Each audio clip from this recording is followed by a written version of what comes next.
Okay, pop quiz. Do you remember where we were the last time I taught?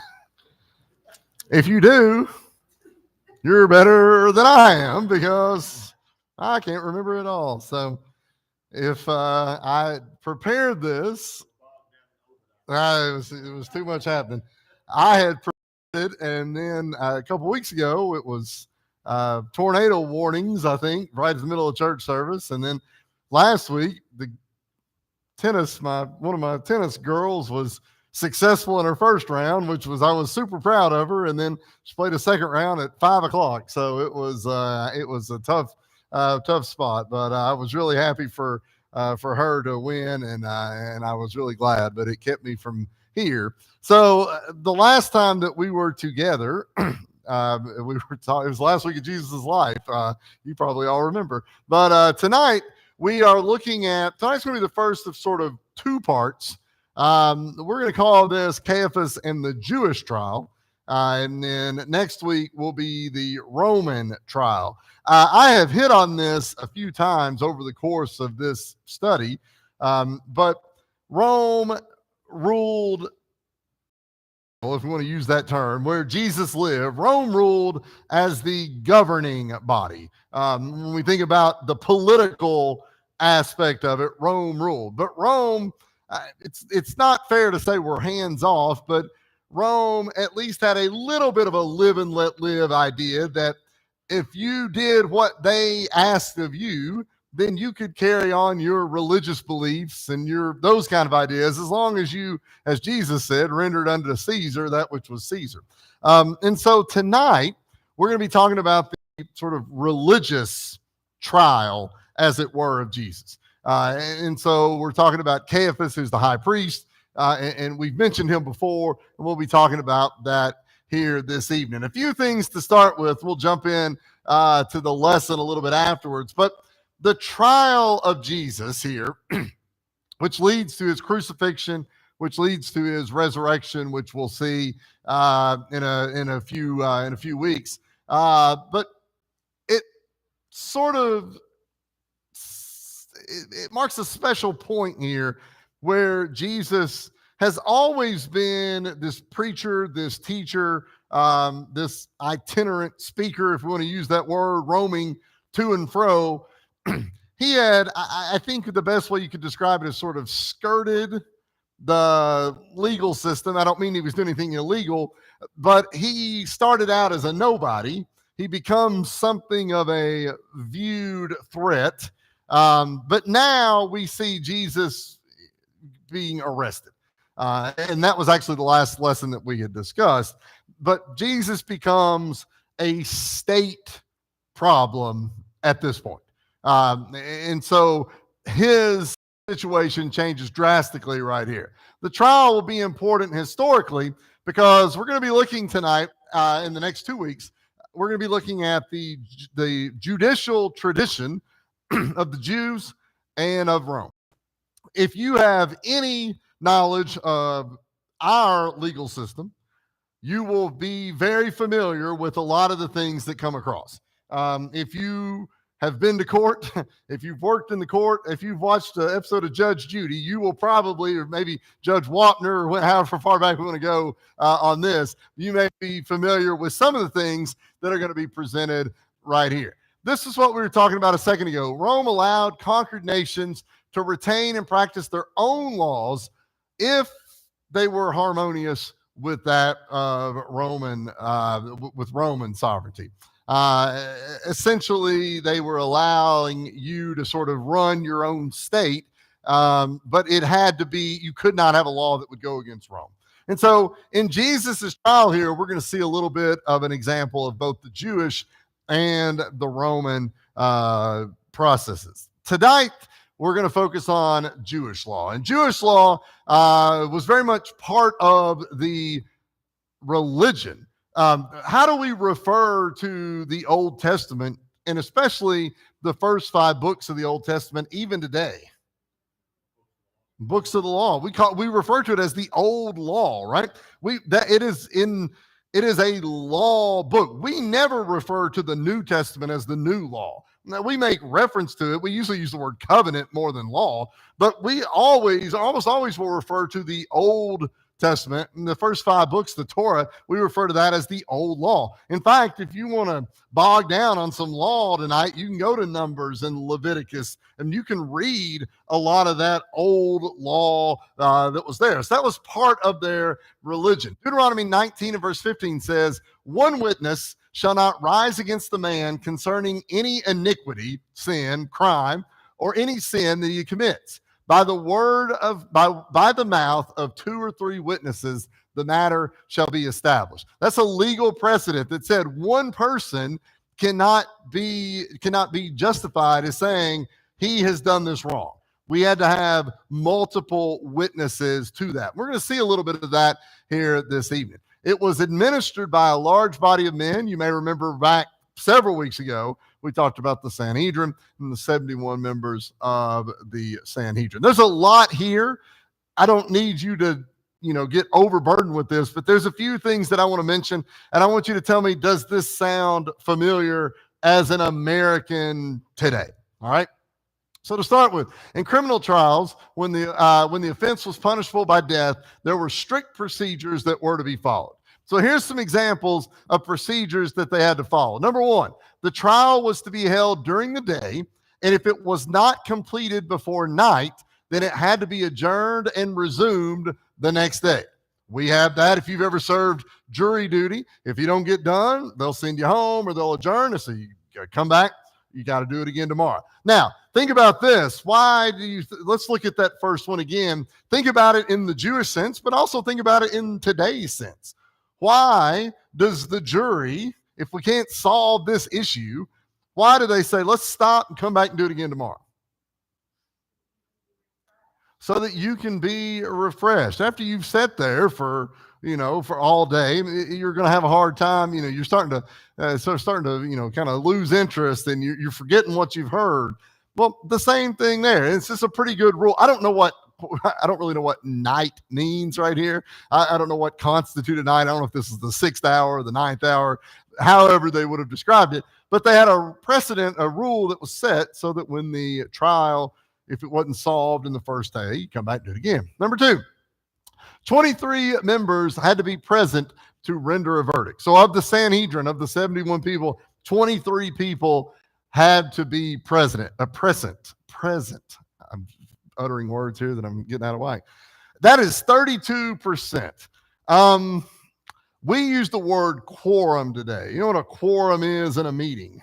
But you have to have over 50% of the people that should be at the meeting have to be there. Well, that's not this, but it's the same principle, right? They had a set number that said we have to have X number of people present for this trial to carry on. What would be the reasoning for that?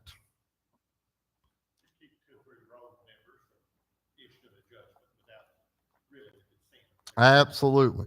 Now, in our court system, you have a jury, you have 12 people that all have to be there. Maybe the better example of this is sometimes in a legal sense, maybe a city council or a state legislature or Congress or something like that has to have a certain number of people present to hold business, and they would also have to have a certain number of people voting to be able to make a decision. Number 3, a majority of 1 could render a verdict of acquittal on the same day the trial was completed. Any other verdict had to be rendered on another day and required a majority of 2. Okay, so a majority is more than half. All right, so a majority is more than half. Legally, a majority is more than 50%, not just more than, but half is 50%. But sometimes people get confused that there's a lot more people than just 2. But what this meant is in one day, if there's 71 people, you could be a 36 to 35 vote could render it. But if it went back for a second day, you had to have a little bit more that would vote for it or against it, guilty, not guilty, whatever term you want to use there. It's a little different than our court system. In our court system today, there are 12 jurors, and they all have to agree.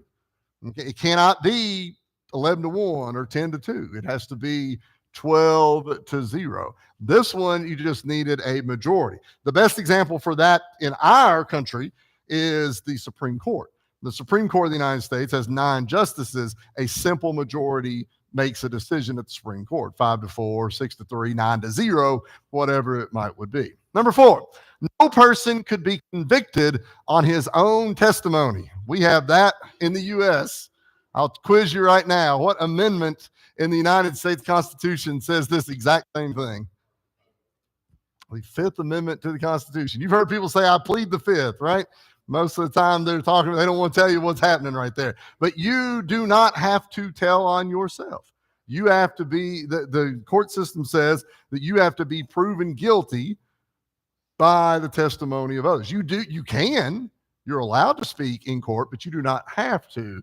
And so that's what we see right there. And the last one, the judge's duty was to protect the interest of the accused. And that's the same thing today. You've all heard this, right? You are innocent until proven guilty. That's the term, the slogan, the saying that we would say. Well, it's the same thing right there. The idea here was that for the judge not to railroad the person, along with the prosecutor, and they go to jail before they even have a chance to. So I wanted to pull these things out here because it should look pretty familiar to us as well. At the time of Jesus's trial, the Sanhedrin no longer have the authority to impose a death sentence. Remember, Sanhedrin's a religious entity, not a political entity. That power had been transferred to the Roman government in 6 AD when Judea lost its independence and became a Roman province. Not to get too deep into the weeds here, but why do you think Rome would have took that power away from the Sanhedrin?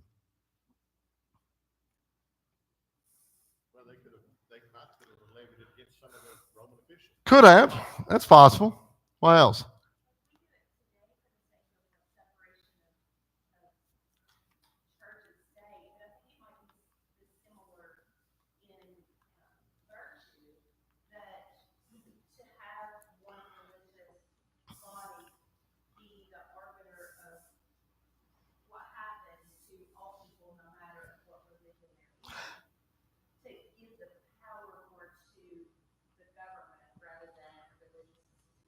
I think she's going in the right direction there.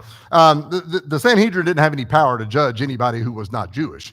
But if a Jewish entity put to death a Jewish person, that could cause conflict and strife within Judaism. Rome's only request is you maintain order and decency here. We can't have chaos. They don't want a civil war emerging under their watch. And so that eliminates the possibility of that. And that goes to what Mary was saying, then those kinds of laws that would be broken laws that would be punishable by death then go to the government rather than to the religious group.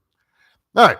Any questions about any of that before we jump ahead to Caiaphas? We talked about Caiaphas the other day, but any questions about any of this? When I say Jewish law, this is biblical Jewish law. I mean, we're not necessarily adhering to the same laws in Judaism today. Right. So the point of this, I wanted you to see, is that I wanted you familiar with the rules because we're going to see every one of these pretty much broken here as we go forward. Let's talk a little bit about Caiaphas. Caiaphas, we mentioned a few weeks ago, but he was appointed high priest by the Romans and served that position from AD 18 to AD 36. So most of Jesus's life, at least adult life, Caiaphas was the high priest. As the son-in-law of Annas, who had been the former high priest, we talked about that a while back as well. He was part of a ruling dynasty of high priests. The high priests were appointed. It was not, my dad was the high priest, and when he dies, the next one gets to become that.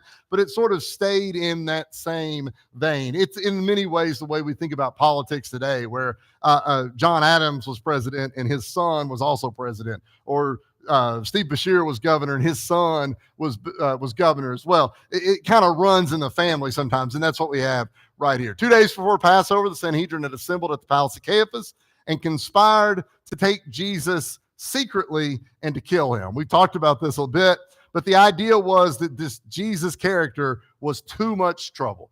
It was becoming an issue. It didn't really matter when he was out roaming the countryside and 10 people were following him, but now the problem has come home and there's a lot more potential trouble, potential issues. After his examination for Annas, Jesus was taken for trial to Caiaphas and the assembled chief priest and scribes are all Jewish people. That is not Roman. These are Jewish religious leaders. It's still nighttime on the sixth day, sometime early Friday morning before dawn, and Caiaphas, as high priest and president of the Sanhedrin, will preside over the proceedings, all of which will be illegal under Jewish law. We are mostly going to be in Matthew and Mark tonight, although we will jump over to Luke just a little bit as well. All of it can be found in all four of the Gospels: Matthew 26, Mark 14, Luke 22, and John 18. If you're in any of the four Gospels, you are probably about 2 chapters away from the end of each one of them. This is right at the very end. Let's start first with Mark chapter 14, verses 55 and 56. Melvina, do you care to read Mark 14, 55 and 56?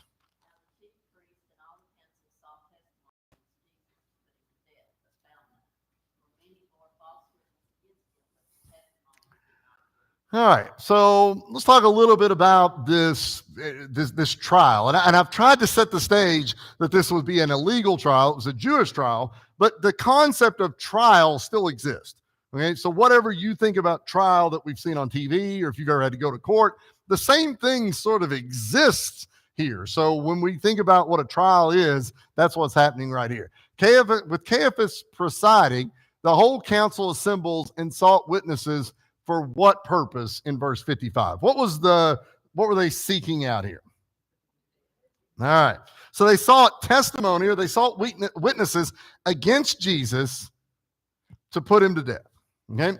The problem was, though, at the end of verse 55, it says they what? They found none. Okay. Well, several years ago, I was on the grand jury in Garrett County, and I had never been on the grand jury. I didn't really even hardly know what a grand jury was. But the grand jury, the attorney, or sometimes the police officer, or whatever, they bring the case forward and they say, we are accusing Shelby Roy of this, and here is our evidence against him. And the grand jury's decision is to say, is there enough evidence to prove yes or no? Well, I thought when I first went in there, I thought, well, these would be tough decisions. But I realized really quickly they weren't going to bring the case forward if they didn't have the evidence already. Because the first case we heard, they said, we've been working on this for 9 months or whatever. Well, what we see here is they are trying to find witnesses against Jesus, but could find none, right? So why do you think they were having such a hard time finding witnesses against Jesus? He hadn't done anything wrong. Okay. And again, we're looking at this from a religious standpoint. He had done nothing wrong right there. And so a couple of things here. Jewish law specified that an accused person could be convicted only at the testimony, as we said, of 2 or 3 witnesses. And so even for minor offenses, 1 witness was not enough. So they're looking for witnesses, and they're going to need at least how many? Going to have at least 2, but they said they found how many? They found none. And so I could see if you said, well, we got to have 100 witnesses, that could be difficult. You said we could probably stagger, but they couldn't even find 2, right? That's a small amount of people. And so the council produced many witnesses against Jesus. They brought all these people that theoretically were witnesses, but verse 56 says, what problem did they have with their witnesses? What was it? It said their testimonies didn't agree. So even the people that they said they had a hard time finding anybody, even the people that they brought in that might have sort of kind of, even their testimonies don't agree. So if I'm an attorney and I bring in 3 people to testify and they all 3 tell something different, I probably messed up, right? I'm not going to trial if I'm going to call 3 witnesses and they're all 3 going to tell something different. I don't know much about being an attorney, but I know the first thing they always say to lawyers is don't ever ask a question you don't know the answer to. And you don't want somebody answering something that's going to be going against what you thought. And so these witnesses did not, their stories don't jail. Okay. So this would, at least based on these 2 verses, look pretty good for Jesus. Done nothing wrong, shouldn't get in trouble. Don.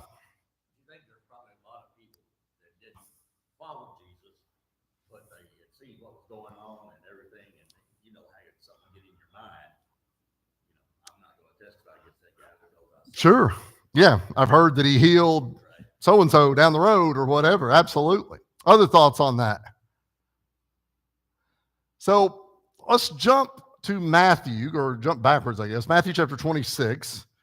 We'll look at verses 60 and 61. I know that looks a little weird right there because I didn't put 59 on there, but let's look at 60 and 61 because this is really telling the same story. It's just, I just want to go to Matthew for just a second. Annette, do you care to read Matthew 26, 60 and 61?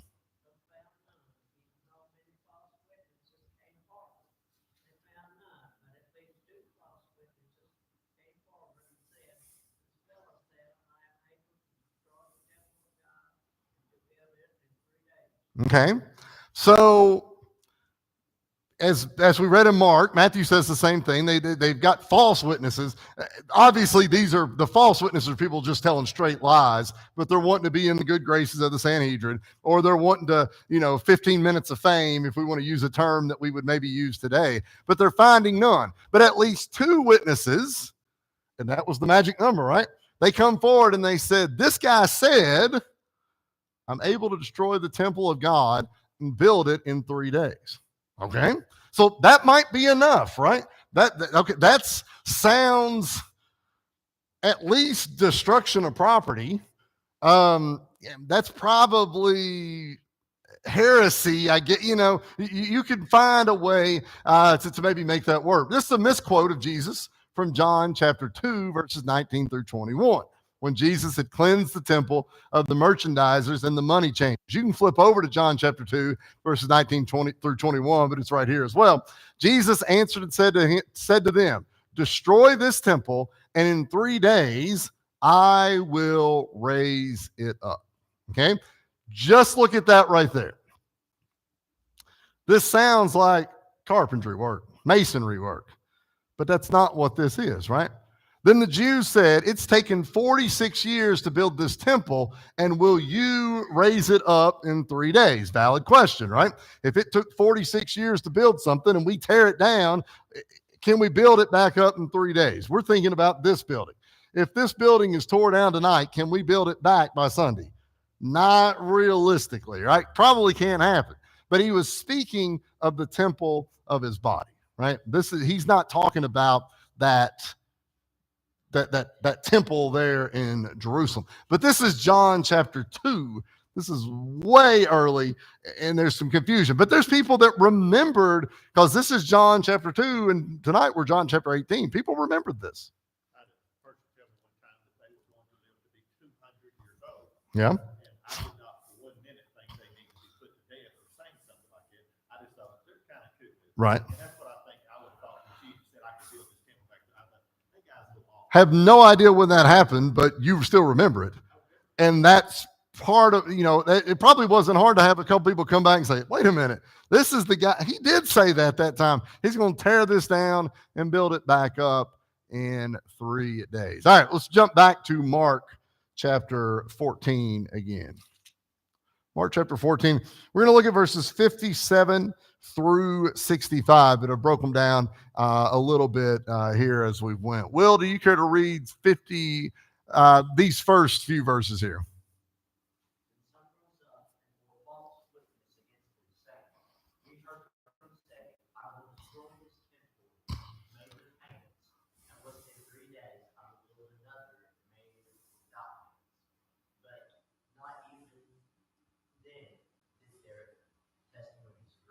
Okay, let's go a little further. That should have said 57 to 59. This is 60 through 62. Maria, do you care to read that?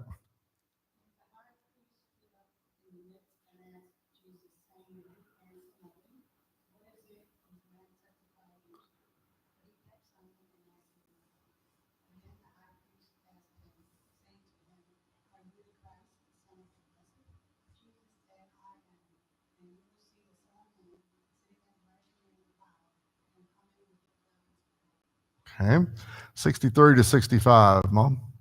Then the high priest tore his clothes and said, what further need do we have witnesses? You have heard blasphemy. What do you think?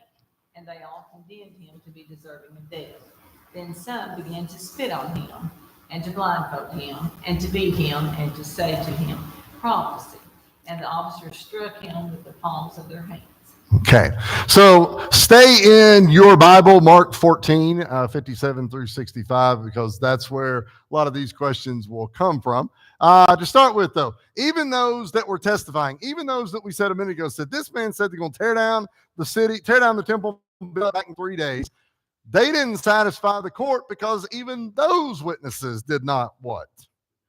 Even they did not agree as well. Okay, so they did not agree to this. So even the people that do come forth and say, I heard him say this, and this could be blasphemous, or this could be heretical, or whatever word you want to use, even those didn't really jive, and so it's not going to work. So when the high priest asked Jesus what his answer was to these witnesses, how does Jesus respond in verse 61? Said he kept silent and he answered nothing. Okay. Now, it's hard for us to do this, but I want us to put ourselves into Jesus's place right here. How many of us would be quick to defend ourselves, right or wrong, if somebody asks us a question like this? All of us. We're ready to give a defense immediately. I'm ready. No, I did not do this. Yes, I did. Oh, you've got it all wrong. I said that, but we're going to do that. But Jesus doesn't. Why do you think Jesus stays quiet in verse 61?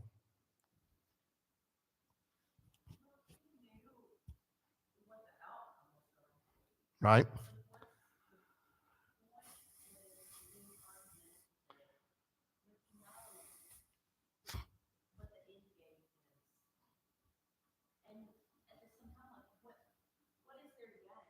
Okay.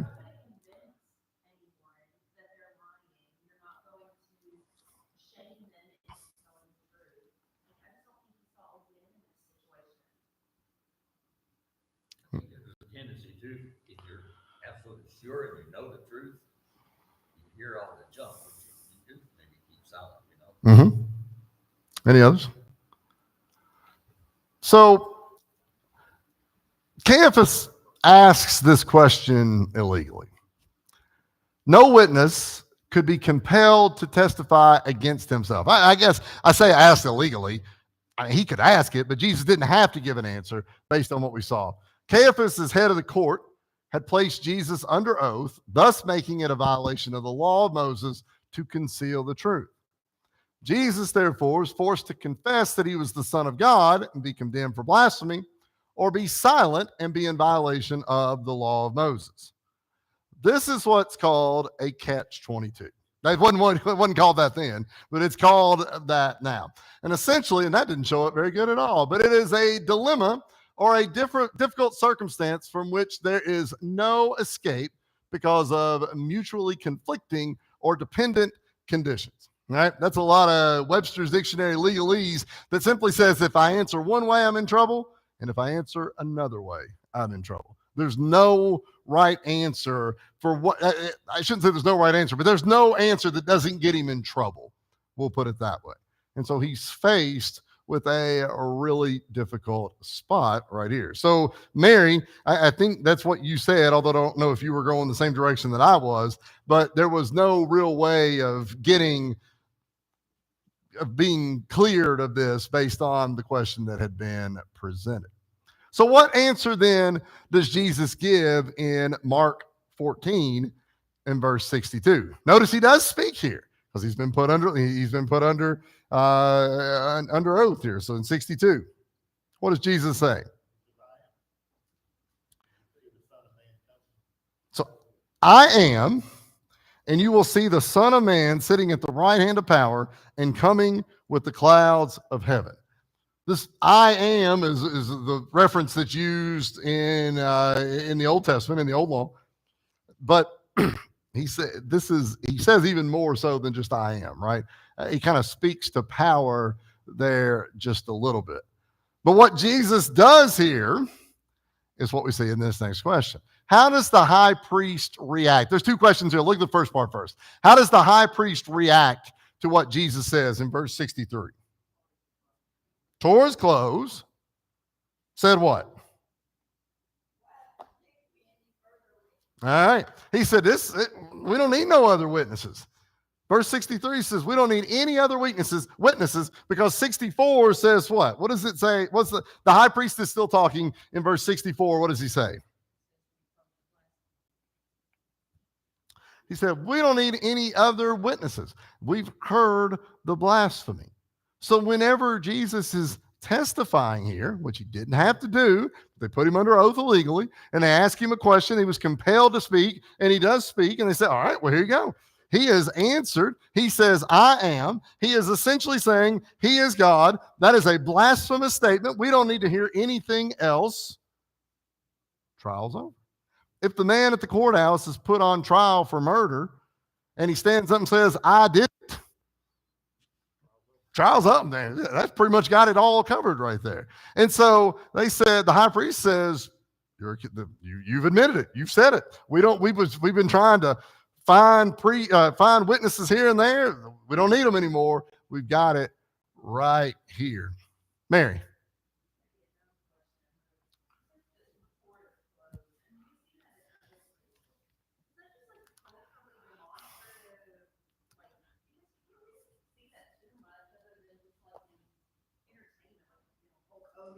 Right. I don't know. I will be honest with you. I've not read a lot on this. I don't really know if that's a true description of what happened, or if that's almost like a figure of speech, almost like just like that. I don't know that you. I'm not really sure. I don't really know. Yeah. Sure. Right. Yeah. Yeah. But it's every time somebody tears clothes in Scripture, it's because of something. And this guy's not really upset, but it's almost like you're right. It's a demonstrative act. He's not. I guess he's upset that Jesus was blasphemous. Perhaps is the accusation against him. Yeah, I would think that there would be some kind of robe, the same way that a judge would today. Yes, ma'am. I think, though, that the whole purpose of it was to create drama and incite the people, because it was all based on lies to begin with. Right. This was a mockery to begin with. So when he said that, it was to incite the people to agree, because they didn't even follow through with what the death should have been. Right. They wanted the dramatics of a Right. crucifixion. I think that makes a lot of sense for that as well. In Jewish law, the penalty here for what Jesus is accused of and what he is now admitted to, according to the high priest, was blasphemy against the name of the Lord, was death by stoning. That's in Leviticus chapter 24 and verse 16. Now, they, of course, condemn Jesus because he's admitted to breaking Jewish law. And so I want you to go to Mark 14 and verse 65. There's like 5 things listed here, I believe, that the people do to Jesus. And I think this takes what Dee said there pretty good, because she said, if you didn't hear her, she said it was almost as if they kind of wanted to make a scene, to create some drama right here. And the people responded to this call pretty good. Look at verse 65. The first thing we see that says they did what? They spit on him. What's the second thing? They blindfolded him, covered his face here. In a sense, you're kidnapping, if we want to use that word. What's the third thing? They beat him. The fourth thing, they said, prophesy. I would. This is mockery to me. Like this is not unlike some other times we see that with Jesus. And then the last thing, what do? Then they openly smack or slap him there as well. All right. So after daybreak Friday morning, the council meets in a formal session, probably from things I read there to give a appearance of legality. And everything we've looked at tonight was done illegal. It wasn't so much that they couldn't try him, but they just tried him completely wrong based on everything they could have done. Jesus would be led again into their midst. The trial begins anew, but this time no false witnesses would be produced. Let's go to Luke chapter 22. This is the back end of Luke 22, verses 66 through 71. I think this is the whole thing right there. Kevin, do you care to read Luke 22, 66 to 71, sir? 67 or 66 to 71. As soon as it was day, the elders of the people, both chief priests and scribes, came together and led him into their council, saying, "If you are the Christ, tell us." But he said to them, "If I tell you, you will by no means believe, and if I ask you, you will by no means answer me or let me go. Hereafter the Son of Man will sit on the right hand of the power of God." Then they all said, "Are you then the Son of God?" So he said to them, "You rightly say that I am." And they said, "What further testimony do we need? For we have heard it ourselves from his own mouth." All right. I think I've got a couple more questions right there. So they pull him back in. They have what would appear to be a retrial. That's not the right word, but they call him in under the daylight to quote unquote do it right. What's the conclusion of the trial there? We've heard him say it himself. They posed the question, verse 67, they said, "If you are the Christ, tell us." Right? They're saying, say, I am the Christ. In verse 67, what did Jesus say to them? If I say it, you're not going to believe it. Verse 68, what's he saying?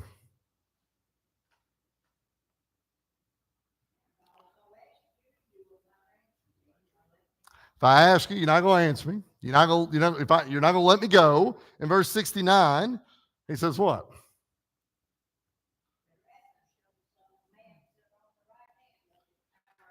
But he said, "As the Son of Man will sit on the right hand of the power of God." So those three verses, they respond by saying, "So are you then the Son of God?" And Jesus says, "What? You rightly say that I am." He never really said I am, but he said, but they've kind of figured it out right here. And so they said, well, that's all we need. He has committed blasphemy against the Jewish faith. He has said that he is the Son of God, which is illegal, and he should be punished. Now, the thing here is, they've kind of went about as far as legally they can go, even if we dismiss the fact that we've done it all illegal in the first place. They don't have the power to execute Jesus, because we said about 25 years earlier, that had been stripped away. The only group that could execute Jesus was who? Was Rome, his legal binding government. And so next week, that's where we're going to go to when we see the trial of the Roman trial, the sort of legal governmental trial. Go ahead. I'm just going to say, it's easy for us to look back at that and say, these guys are all just a bunch of scoundrels, they just want to get. But this law, they have been following, trying their best to follow, even though I know they got sideways. 1,500 years. Yeah. And if someone said today, we're going to dissolve the United States, okay? Mm-hmm. And it's only been here, 260 years or something. We're going to, nobody would want to do that. We don't want that at all. All right.